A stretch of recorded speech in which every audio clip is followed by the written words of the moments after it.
bienvenue dans cette nouvelle vidéo d'Explorescence. Aujourd'hui, donc, on va continuer la série sur les croyances qui t'empêchent de réussir ta vie de photographe. Donc là, on va parler de la croyance de ce que tu vaux en fait, l'estime de toi, la confiance que tu donnes en ton travail. Ouais, ta légitimité, est-ce que tu es légitime de faire ce que tu fais, de le faire comme tu as envie de le faire finalement? C'est des questions que je pense que la plupart de nous se sont posées ou se posent encore aujourd'hui. C'est souvent cette croyance-là, je trouve qu'elle est présente au début quand on commence. Est-ce que je suis légitime dans ce que je propose?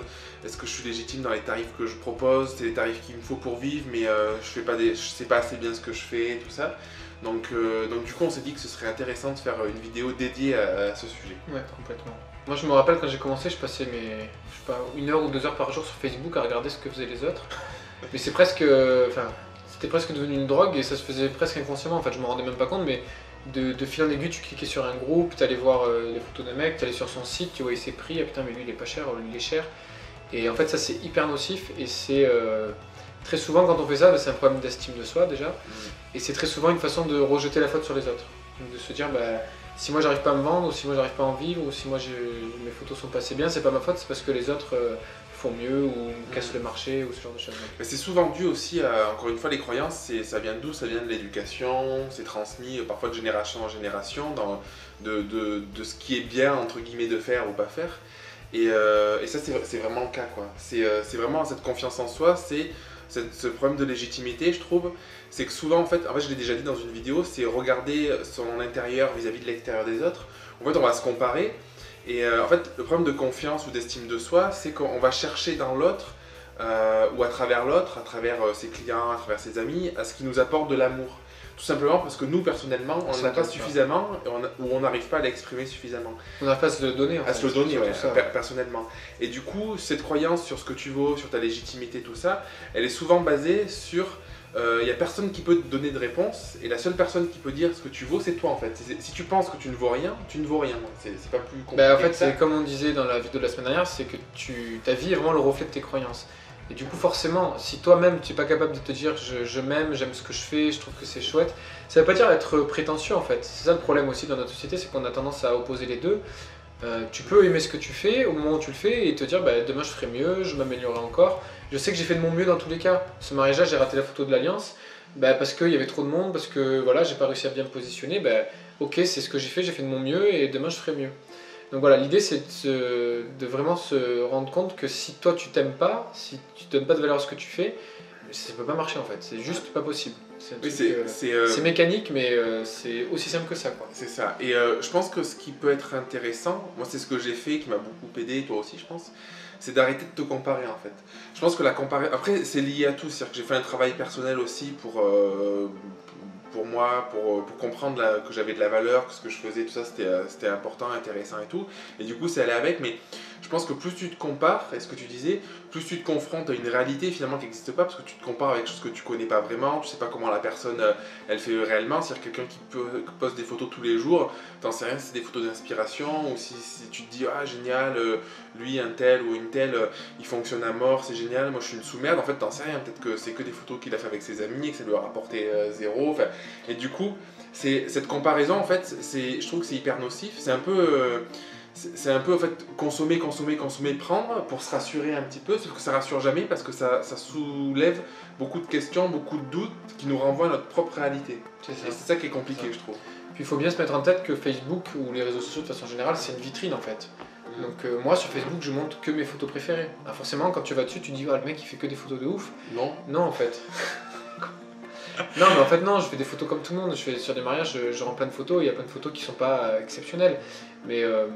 Mais du coup voilà, faut bien se mettre ça en tête. Des fois tu vois des pages Facebook, le mec il est en voyage tout le temps et tout. Il est en voyage, il poste un voyage par mois, mais peut-être que les 29 autres jours de l'année, du mois pardon, il travaille comme un malade pour se payer ses voyages, tu sais pas ça. Donc Facebook, tu vois que l'extérieur des gens et que l'extérieur qu'ils ont décidé de te montrer. Tu sais pas du tout ce qu'ils vivent à l'intérieur, les croyances qu'ils ont, les peurs qu'ils ont, comme tout le monde, c'est forcément ils ont des peurs. Donc il faut vraiment se détacher de ce truc là parce que c'est le meilleur moyen de te déprimer en fait, de te dire que tu vaux rien. Donc il faut vraiment se détacher de ça et se dire que si tu es dans ce truc de comparaison, c'est sûrement que tu cherches des réponses à l'extérieur mais que tes réponses en fait elles sont à l'intérieur. Quand t'es jamais content de ce que tu fais, tu te dis tout ce que je fais, je suis bon à rien, machin, ou je suis bon à rien. Il faut que tu arrives à prendre du recul en fait. C'est souvent parce que tu es dans l'idée de dire que il faut être de suite faire quelque chose de parfait, faire quelque chose d'exceptionnel, alors qu'on l'a déjà dit plein de fois dans des vidéos, mais quand tu regardes n'importe quel peintre, un artiste, un musicien, ou enfin, n'importe qui, même un enfant, enfin, en fait, a besoin d'apprendre, a besoin de tester, d'échouer, de faire quelque chose au début qui peut sembler médiocre dans le futur, mais en tout cas sur le moment qui est parfait. Un enfant, tu vas jamais dire ah t'es une sous-merde à un bébé parce qu'il a du mal à se lever en fait. Oui. Et du coup c'est ça, c'est vraiment ça. Et du coup c'est cette confiance là en fait, on a appris à nous dévaloriser parce que on fait pas tout parfaitement. C'est un peu lié à l'éducation parfois aussi.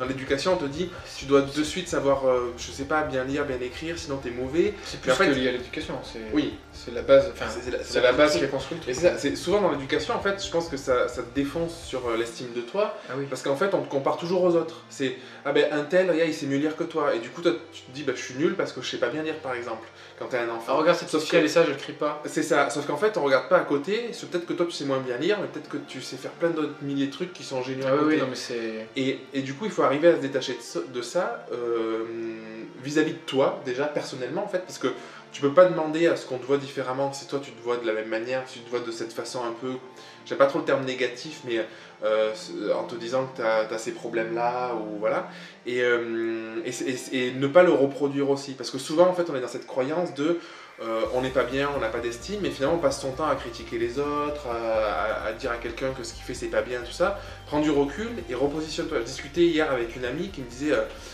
il y a une autre amie qui se lance, elle me disait bah, ses photos elles sont pas terribles, tout ça. Et mais attends, mais c'est normal, elle se lance quoi. Bah ouais. Elle a jamais fait de photos, ou comme ça pour le plaisir et tout ça, c'est normal. Tu peux pas lui demander de faire des photos de fou comme quelqu'un qui en fait depuis 2, 3, 4, 5, 10 ans, alors qu'elle fait juste, elle fait que se lancer. Et du coup, c'est une image qu'on renvoie qui est hyper néfaste, parce que peut-être que cette amie elle va se dire bah, je suis une sous-merde parce que mon amie que j'aime elle me dit que les photos que je fais sont pas bien. En fait, c'est pas la réalité, c'est juste normal quoi. C'est ça. Ça me rappelle une histoire, d'ailleurs, je viens de penser. Je faisais de la danse avant, j'étais sur un forum où on montrait un peu ce qu'on faisait, nos vidéos, tout ça, et puis ça faisait tellement longtemps que j'y étais que j'avais pris un peu une place de, entre guillemets, mentor, enfin je sais pas comment on pourrait dire, mais du coup voilà, je faisais des vidéos où j'expliquais aux gens comment danser et tout ça. Mais donc du coup j'étais très fort dans la partie technique, on va dire, j'avais vraiment appris mes pas par cœur, c'était très précis, tout ça. Et je me rappelle, il y a un mec avec un... Donc je fais ça avec un pote en binôme, c'est drôle, c'est un peu comme nous, mais sur la partie danse. Et du coup il y avait un mec qui dansait pas très bien, enfin pas très bien, dans nos critères à nous en fait, mais pour les gens, pour le commun des mortels, ils trouvaient que c'était génial ce qu'il faisait, et qui faisait des spectacles, qui se produisaient sur scène et tout. Et nous, je me rappelle, on n'arrêtait pas de le critiquer, de lui dire mais tu peux pas faire ça, regarde ton mouvement il est pas parfait, t'as pas le droit d'aller sur scène si tu fais pas le mouvement comme il faut, et tout ça, nanana. Et il nous disait tout le temps oui mais en fait, ok je comprends ce que vous me dites, mais ça me fait plaisir, je m'éclate, les gens ils sont contents de venir.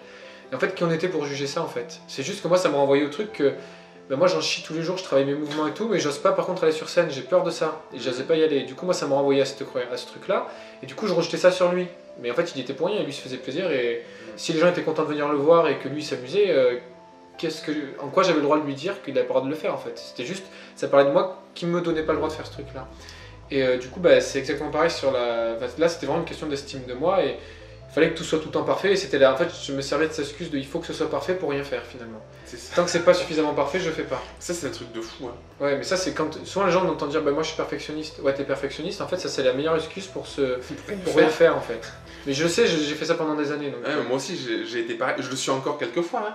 Mais ça m'arrive de temps en temps, mais du coup maintenant j'ai le recul. En fait je pense que pour prendre confiance, pour gagner de l'estime de soi, tout ça, il faut aussi arriver à conscientiser les choses, à se dire attends, qu'est-ce que je fais ou qu'est-ce que je fais pas. Et du coup c'est facile de dire ouais, je suis nul parce que je fais jamais rien ou quoi, parce que je veux que ce soit parfait.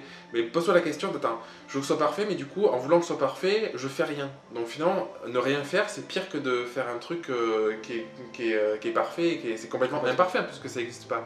Et du coup sortir cette idée de je suis dans le fantasme que je peux faire mieux, je peux machin à l'instant T. Non, en fait à l'instant T tu peux pas faire mieux. Et du coup il vaut mieux que tu sortes, je sais pas moi, une plaquette de prix, ou que tu... Il y a un truc aussi qui vient souvent, moi je l'ai vécu, où parfois à mes débuts j'avais l'impression de devoir ne pas être moi-même, c'est-à-dire mentir pour montrer que.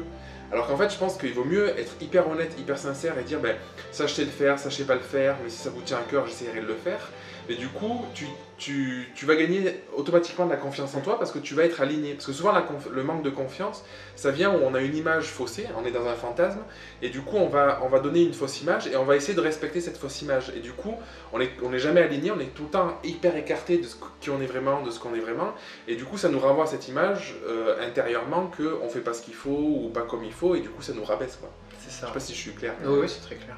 Du coup, pour moi, la réponse, c'est d'être dans l'amour, en fait. Donc, c'est très compliqué d'être dans l'amour de soi-même, mais en fait, je crois que c'est le chemin de la vie de l'être humain, c'est ça. C'est de plus tu avances dans ta vie, plus tu te rends compte que ta réponse, c'est toujours toi, en fait. Et du coup, bah, comment faire pour que ça marche, bah, c'est de t'aimer, en fait. Il n'y a pas de 36 solutions. Personne ne pourra t'apporter quoi que ce soit. C'est ça. Et puis toi, si toi, tu te donnes pas d'amour, tu ne sais pas en donner non plus, en fait. Tout est hyper lié. Et du coup, tu vas sûrement te rendre compte dans ce chemin-là que tes parents ont eu un rôle très important, peut-être qu'ils t'ont pas dit je t'aime, peut-être qu'ils n'ont pas été hyper expressifs, que l'école aussi a eu un rôle très important parce qu'on nous a comparé, le système de notation, tout ça. La société aussi. Voilà, ce que je veux dire, c'est que là-dessus, il faut pas être dans la haine en fait vis-à-vis de ces gens-là, parce qu'en fait, ils ont fait de leur mieux en pensant faire bien tout le temps. Moi, mon père, il m'a, je pense, jamais dit je t'aime, j'ai pas de souvenir. Et il m'a dit il y a pas longtemps qu'il était fier de moi, donc c'est un truc qui est juste énorme en fait. Mais ce que je veux dire, c'est que pendant un moment, je pense que je l'ai voulu, et aujourd'hui, je suis plus du tout dans ce truc-là parce que je me dis, bah, grâce à ça, j'ai développé une espèce d'obsession pour les émotions en fait, et c'est ce qui fait que je fais de la photo. C'est pas pour rien que je fais de la photo. Je cherche ce truc, cet amour, tout ça, et du coup, grâce à mon père, au fait qu'il a été un peu réservé, bah, j'ai trouvé ce truc-là, et en fait, finalement, mon père, en fait, il m'a élevé comme tous les enfants. J'ai des vidéos de lui où il s'occupe de moi quand je suis petit, il me fait des bisous, il a changé mes couches quand j'étais gamin. Tu fais pas ça si t'aimes pas ton gamin. Non mais du coup voilà, c'est aussi se remettre dans le truc. Nos parents, ils sont d'une génération qui est différente de la nôtre, ou peut-être le fait de dire je t'aime était beaucoup plus compliqué.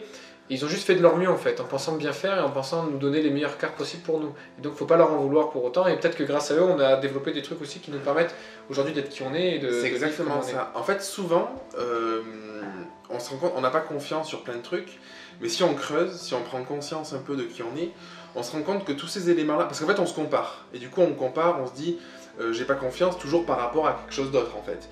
Et si on prend conscience de notre vécu, de notre histoire, et qu'on l'accepte, comme tu dis, ou qu'on arrive à se dire bah, c'était comme ça et quoi qu'il soit arrivé, la personne a fait du mieux, les parents, tout ça, on comprend qu'on a plein de qualités en fait qu'on peut mettre en avant. Soit, dans ce que tu dis, c'est exactement ça. Souvent, quand on n'a pas confiance en soi, c'est parce qu'on va peut-être avoir une sensibilité particulière ou une empathie par rapport aux autres, et on se dit bah, c'est un défaut, et du coup voilà. Sauf que si tu le vois comme une qualité où tu te dis en fait cette empathie, ça me permet de comprendre ce que veulent mes clients, ça me permet peut-être d'aller vers les autres, ou d'avoir cette sensibilité qui fait que mes photos elles ont un truc peut-être un peu différent. Alors tu vas progresser, tu vas évoluer dans le temps, mais du coup tu changes complètement ta façon de penser, tu te dis ça c'est vraiment une force en fait. Moi je sais qu'aujourd'hui, si je suis comme je suis, plutôt avenant, où je vais discuter avec les gens sur un mariage ou sur une séance, je suis hyper proche. Une fois il y a une séance couple, il y a le gars qui m'a dit c'est génial, t'es arrivé, tu m'as pris dans tes bras, tu m'as fait la bise, machin, mais en fait je suis naturel comme ça. Et j'ai développé ça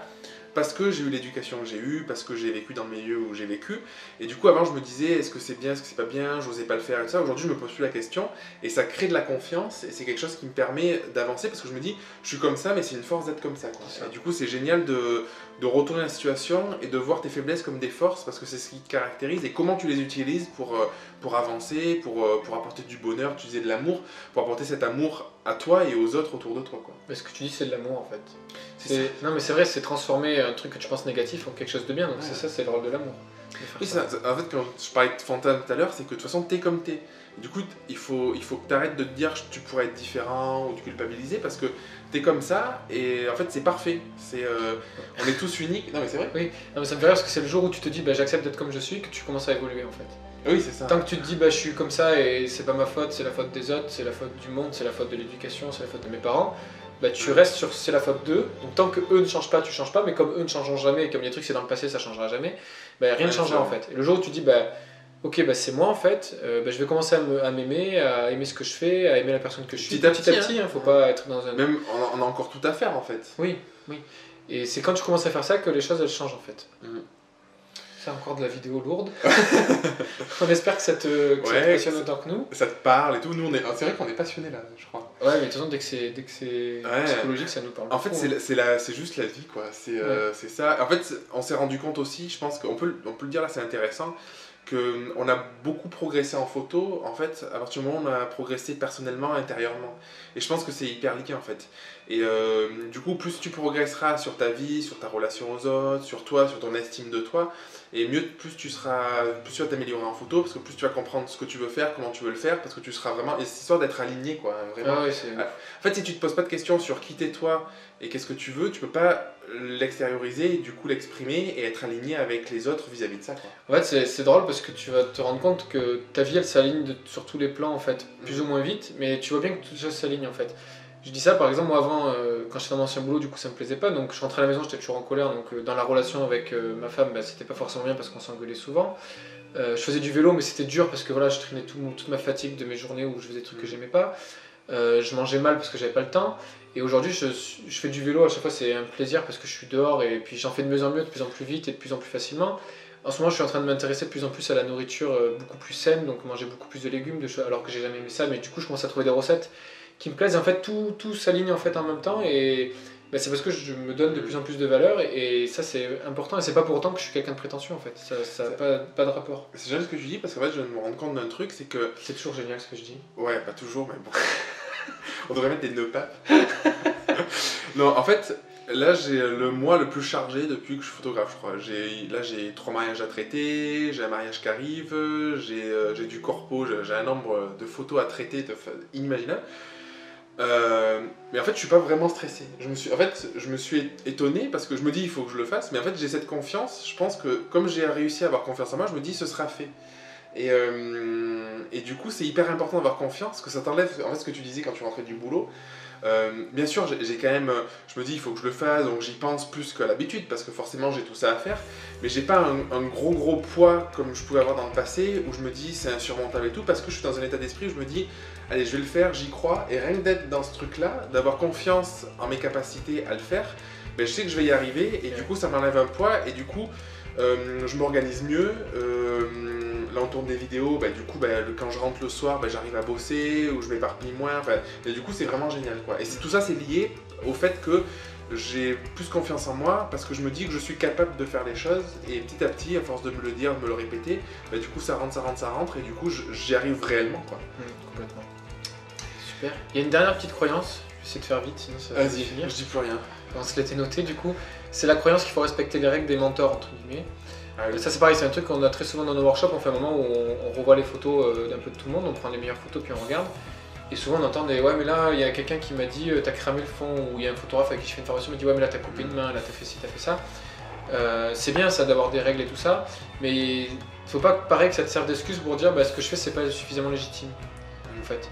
Moi au début je me rappelle des fois je faisais des photos floues, je coupais des mains de ça puis on me disait vous avez des remarques dessus, je me disais ouais mais en fait c'est ce que j'aime, merde quoi, j'ai envie de montrer ça à mes clients. Puis mes clients ils étaient contents mais c'était contradictoire parce que je me disais mais merde lui il m'a dit que la lumière était pas assez bonne, que ci que ça. Et pour autant c'est une photo que j'aime profondément, bah tant pis je la donne quand même. Et du coup ça c'est hyper important de ne pas te sentir bloqué là-dessus. On a eu lors d'un coaching une photographe qui était un point bloqué là-dessus que elle ne rendait pas les photos qu'elle aimait parce que la photo ne respectait pas les règles qu'elle avait appris en formation. C'était du délire. Elle nous montrait des photos, mais exceptionnelles. Enfin, nous qu'on trouvait exceptionnelles, en tout cas de notre regard. Mais même elle, c'était ses préférées, mais elle oui, disait je la rends pas parce que ça respecte pas les règles. Je la rends pas parce que une séance grossesse où elle est explosée de rire, la future maman, c'était génial. Ah non, je l'ai pas rendue parce que je pense qu'elle va pas s'aimer en train de rigoler, il faut pas rendre ces photos-là, quoi. Un truc fou. Ça. Et du coup, ça savait pas être aligné. Et du coup, c'est quelqu'un qui avait à l'époque pas du tout confiance en elle, qui prend confiance un petit peu avec le temps, mais c'est un travail aussi long. Oui. Mais juste pour ça, parce qu'elle respectait pas les règles des mentors. Elle respectait d'autres règles. Donc c'est bien d'apprendre des règles, de voir bah, est-ce que cette règle-là me plaît, est-ce qu'elle me plaît pas, est-ce que j'utilise, est-ce que j'utilise pas. Mais quoi qu'il en soit, de faire chose avec ton cœur et de pas écouter les autres en fait. Si toi ça te plaît, ça va forcément plaire à d'autres personnes qui ont la même sensibilité que toi. Et du coup, faut y aller à fond quoi. Voilà, c'était la dernière fois. C'est ça, ouais. C'était assez rapide, c'est bien. C'était efficace. Ou pas, après 2 heures de vidéo. Bon, bah merci beaucoup. On te dit à la semaine prochaine pour la prochaine croyance. On garde le suspense. Ah, j'allais le dire moi, mais alors. Non, mais comme ça, tu on garde allez, on fait du teasing à moitié. Alors, passe une très bonne semaine et fais-toi plaisir. Ouais, à très vite. Ciao, ciao. Salut.